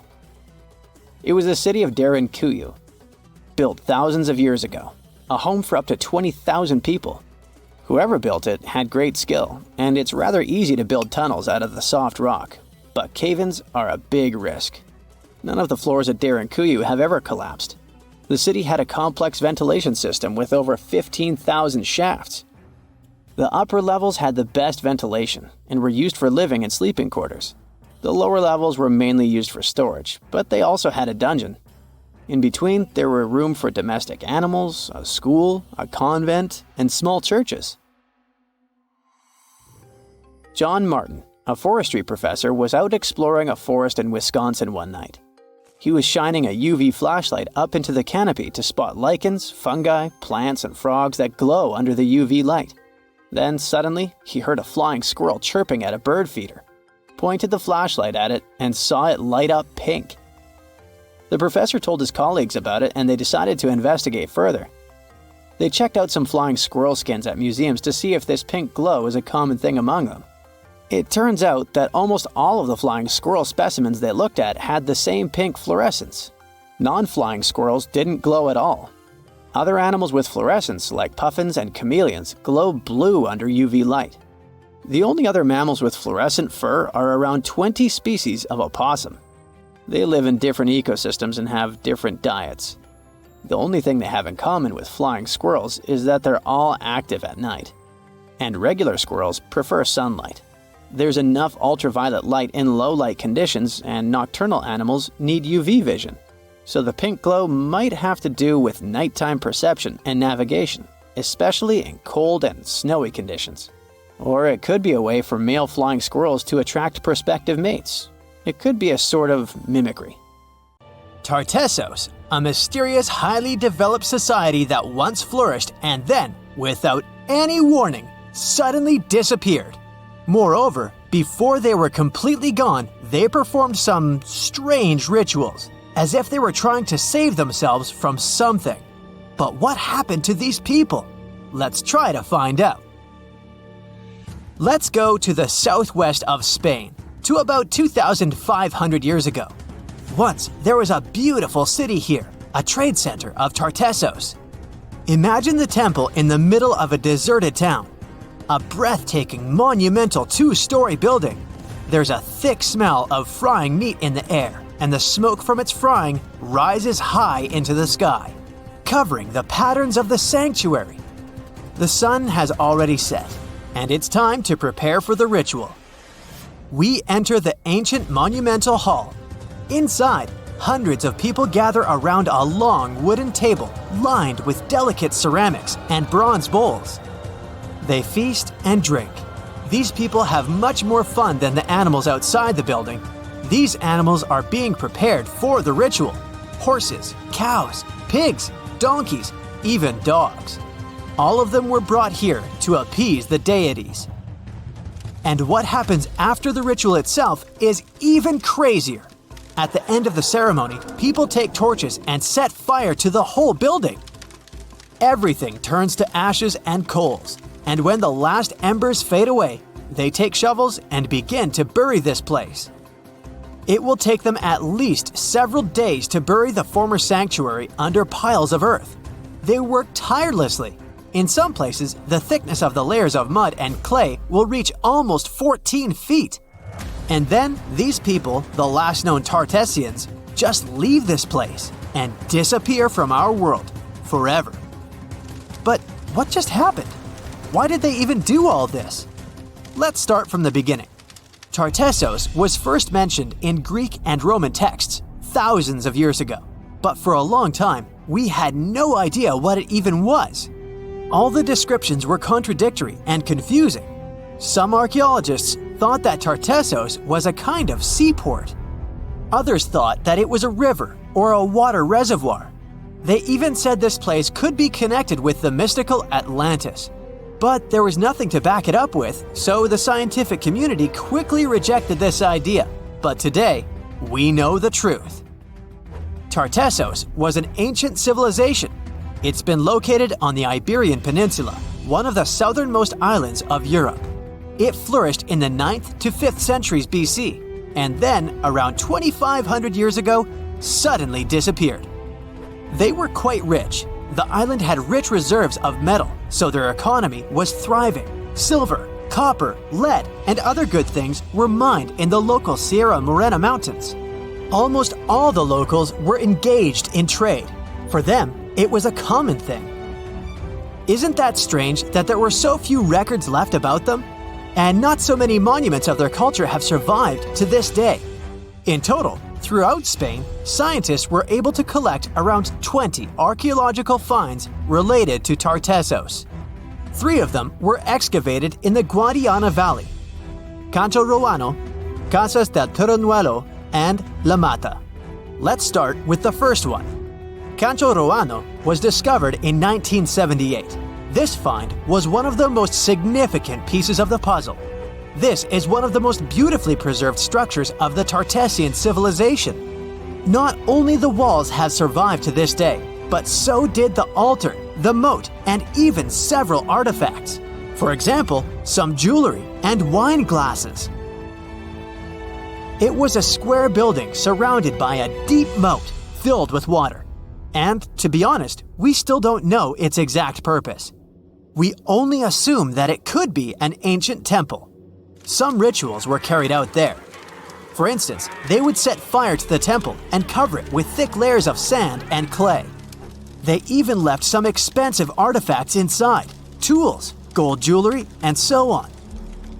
Moving on to the next find. Casas del Turrunuelo is one of the best preserved buildings in the entire Western Mediterranean. We only discovered it a couple of years ago, back in 2015. And it hasn't been studied that well yet, but we already know that this place is also pretty weird. Casas del Turrunuelo was a very rich building. It wasn't just some kind of temporary camp. It was a place of monumental, impressive architecture. Massive staircases, vaulted ceilings, luxurious materials brought from all over the Mediterranean, and the latest construction technologies. It was supposed to be a place of power, maybe even something like a palace. And yep, it also became the venue for the rituals. It's unclear whether the locals intended to destroy this beautiful place from the very beginning, but this is where they performed the greatest ritual in the area. This ritual involved more than 50 animals, including the most valuable ones, horses. It was their only means of transportation. The fact that these people gave away their horses may indicate that they plan to stay here for some time. Perhaps they hope to appease the deities and settle on local lands. The ritual was carried out exactly as they intended. And just like Cancho Ruano, this place was also set on fire. When the ritual ended, the locals buried this place and left, disappearing into the countryside of the Iberian Peninsula. Now it's an abandoned and quiet place. Just like Cancho Ruano, it's been standing here untouched for more than 2,000 years. The last find is La Mata, which was discovered much earlier than the other two, back in 1930. The resemblance between all of them was striking. La Mata had the same fate. It was burned and forgotten for centuries. All of this is very strange and mysterious. It seems like the locals were fleeing from something. Perhaps something happened that made them start building these banquet halls and arranging large-scale rituals. They thought that their deities turned away from them and tried to appease them. But unfortunately, it didn't work. As a result, they were forced to leave their temples and soon disappeared altogether forever. And by the way, why did they disappear at all? Well, this is another mystery of this civilization. One of the most important questions is, did they know that they were going to disappear? Or was it something unexpected? Did they suffer some kind of sudden catastrophe from which they were trying to escape? Or something else? Scientists have several theories on this. The first theory says that there may have been several major earthquakes and subsequent tsunamis in this region. These natural disasters destroyed local settlements and severely demoralized the survivors. Perhaps they were looking for salvation from this. Another theory is that there were some problems with trading. Since they were rich in metal and lived off their economy, any problems in it could lead to big troubles. If they had some kind of mining crisis, then relations between different nations could worsen greatly, and things could get pretty nasty. The truth probably lies somewhere in the middle. The most current theory says that around the 6th century BC, a large-scale tsunami hit the port. This greatly damaged the economy, which worsened the relationship between Tartesos and its neighbors. In any case, this seems to be speculation. This place is like a dream come true for archaeologists. It stores a huge amount of information and secrets that we have yet to unravel. The Tartessians had no idea that by burying their artifacts, they were making a real gift to the scientists of the future. And while scientists continue to study them, we can check out the stuff they have already discovered. History lovers can see Tartessian tools, horse figurines, and decorated ivory in the Archaeological Museum of Badajoz. Let's hope that in the future, scientists will learn more interesting things about this civilization, and we'll finally find out what happened to them. Now, how about some surreal hidden places to check out? Grab a flashlight and your backpack, and bon voyage! The trip starts in the mountainous country of Switzerland. You travel to the town of Waltensburg in the eastern part of the country. It's raining and it's very cold, but you still make your way to the bottom part of a mountain, where your first adventure awaits. After climbing up high in the mountains, you see a strangely shaped castle. To get there, you must walk up an extremely narrow pathway. Don't look down, you think to yourself. You tighten the straps of your backpack and manage to walk along the pass. Standing at the door of the castle, you really can't believe what you see. A 13th century fortress built entirely of stone. Today, all that is left of Krafenstein Castle is mainly its ruins, but their condition is good enough to get an idea of what the place looked like back in its glory days.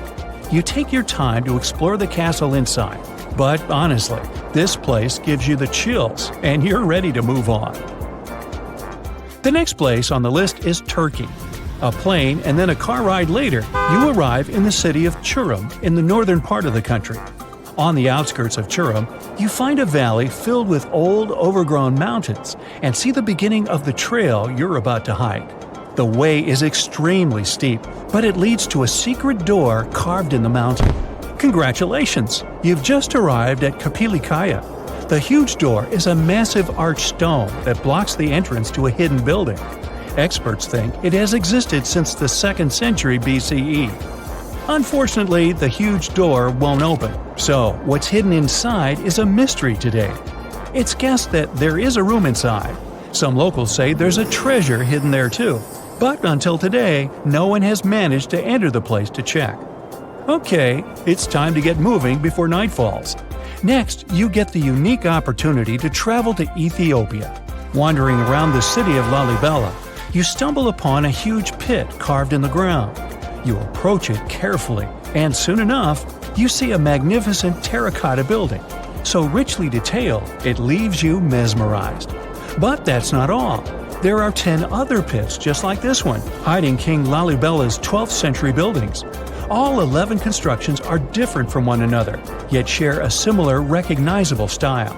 They were hand-carved over the span of 24 years, only with the help of chisels, which is unbelievable given that these buildings are up to 50 feet high. That's about as tall as 5 African elephants stacked on top of each other, if you could do that. This unconventional way of construction made them entirely monolithic, meaning they were carved out of just one gigantic piece of rock. Pretty impressive, huh? Once you leave Ethiopia, you grab a flight to southern Italy, right there on the tip of the boot. No hiking is needed here. Whew! Your friend takes you to a site called Sassi di Matera. It's a Paleolithic city carved in the slope of a steep hill. You might feel like you've traveled in time here, as local stone houses and ancient buildings are unlike anything you've ever seen before. The site, also known as De Sassi, is suspected to be one of the first human settlements in Italy, dating back to over 9,000 years ago.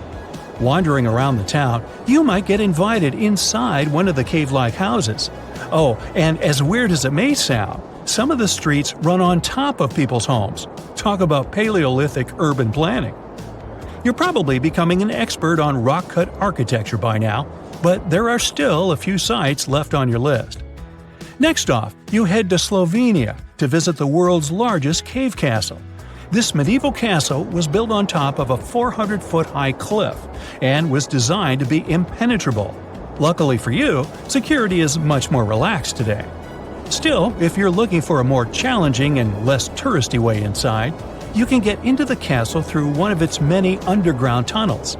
They were built over 800 years ago for the owner of the castle. He needed secret passageways to sneak supplies. Today, Pajama Castle is both enchanting and mysterious. I'd say it depends on whether it's a warm sunny day or a cold stormy night. After this medieval experience, you head on to visit Petra, a magnificent Jordanian monument found in the middle of the desert. To get around here, you'll need a large supply of water and sunscreen because it's going to get hot. But this site is worth it. The city of Petra is a marvel of the ancient world. Back in the 4th century BCE, this region was a trading hub at the crossroads of commercial routes. Petra was a wealthy city, home to the Nabateans, an Arab Bedouin tribe that thrived in the region for many years. The rock-carved gate-like structure Petra is famous for is called the Pharaoh's Treasure. It stands at the main entrance to the site and is said to have a treasure hidden inside. You might feel tempted to check it out for yourself, but that's an adventure for another trip. For now, you hop on another plane ride, this time to the Americas. First, you visit the USA, more specifically, the mountainous state of Colorado. You make your way to Mesa Verde National Park. There, in between the greenery and abundant vegetation, you'll find over 600 dwellings built in the cave beneath the cliff, carved deep into the mountainside. This ancient village is now considered a heritage site. The local Puebloan tribe built it back in the 1190s. One of its main buildings is called the Cliff Palace. It's a multi-story construction built from sandstone and mud mortar. The palace alone housed over 150 rooms. If you're feeling sporty, you might want to visit the Balcony House. To get there, you'll have to climb a 32-foot ladder. You'll get to see a mid-sized village of 38 rooms, including 2 kivas. Those are traditional chambers that were built by the Puebloans for ceremonial purposes. Still, in the U.S., you make your way to the hills of South Dakota. You're there to visit one of the world's most impressive human-made sculptures on Mount Rushmore. What's so mysterious about this place, you might ask? Well, during Mount Rushmore's construction, a 70-foot-long secret tunnel was built behind the head of Abraham Lincoln. The tunnel was supposed to hold all the documents and artifacts important to the United States history. After the designers thought it through, they decided it was better to hide them in a safe box in the floor of the tunnel. The box holds the history of how Mount Rushmore came to be carved, as well as a brief history of the U.S. and the 4 presidents depicted on the mountain. Amazing, right? Now, you're headed down to Machu Picchu, a South American site hidden between the Peruvian mountains. Machu Picchu itself is already a mystery. Researchers still don't know why or even how the ancient Incan civilization managed to engineer the stone-built citadel all the way back in 1450 CE. To get there, you must endure a 3-day hike, reaching the impressive altitude of 8,000 feet above sea level. Or you can get a train, but that's no fun, right? You're here to check on a relatively new discovery. Back in 2010, French engineer David Crespi was taking measurements of the Inca ruins when he noticed a door he had never seen before. It was sealed off by stones. He went back to the site a few months later with an electromagnetic scanner. The scanner, which could detect objects behind walls, showed there were copious quantities of metals behind that sealed door. The researcher contacted the Peruvian authorities requesting to remove the rocks, but they didn't authorize it. As of today, the door is still locked. Whew, this trip was long, wasn't it? Make sure to get some rest, Indiana Jones.